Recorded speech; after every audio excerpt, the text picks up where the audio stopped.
criticized BJP and BRS leaders over their remarks on Chief Minister Revanth Reddy's foreign tour. Chamala Kiran Kumar Reddy accused opposition parties of obstructing government initiatives aimed at providing quality education and driving state development. He alleged that BJP leaders misled the public about CM Revanth Reddy's visits to the United States and London. The MP clarified that during the tour, the Chief Minister met professors from Harvard University, MIT and Virginia Tech to discuss improving engineering education and skill development for Telangana students.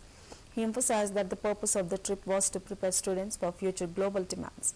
Chamala further criticized BJP leaders Ramchandra Rao, Dharmapuri Arvind and Raghunandan Rao, stating that they initially spread false claims but later altered the statements after learning the facts. He maintained that opposition parties are deliberately distorting government efforts to mislead the people.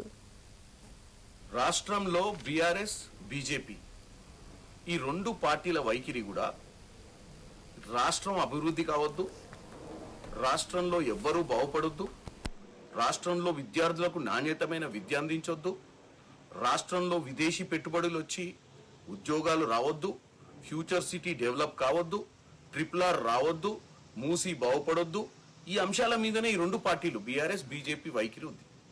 ఈరోజు రేవంత్ రెడ్డి గారి విదేశీ పర్యటన, రేవంత్ రెడ్డి గారు అమెరికాకు పోవాలని అమెరికాలో Harvard university, MIT university, Virginia tech university అధికారులతోటి, అక్కడ ఉన్నటువంటి సిబ్బందితోటి, అక్కడ ఉన్నటువంటి ప్రొఫెసర్స్ తోటి డిస్కషన్ చేసి రాష్ట్రంలో ఉన్నటువంటి విద్యా సంస్థల గురించి, రాష్ట్రంలో ఉన్నటువంటి ఇంజనీరింగ్ విద్యార్థుల గురించి, వాళ్ళ నాణ్యతను, వాళ్ళ స్కిల్ని పెంచి వాళ్లకు గ్లోబల్ స్టాండర్డ్లో ఉద్యోగాలు వచ్చే అవకాశం ఉండే విధంగా వాళ్ళను తీర్చిదిద్దాలని ఒక మంచి ఆలోచనతోటి రేవంత్ రెడ్డి గారు అటు లండన్లో కానీ ఇటు అమెరికాలో పర్యటన పెట్టుకున్నారు.